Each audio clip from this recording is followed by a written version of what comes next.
ఏ పువ్వు ఏ తీపిదన్నది ఏనాడు రాసున్నది, ఏ ముద్దు ఏ మోగిదన్నది ఏ పొద్దు రాసున్నది.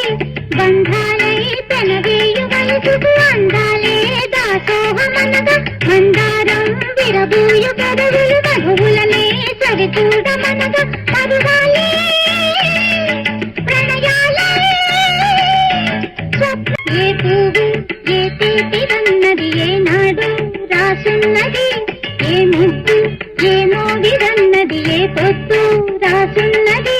బంధాలై పెనవేయు వయసుకు అందాలే దాసోహమనగా, మందారం విరబూయు పెదవులు మధువులనే సరిచూడమనగా, పరువా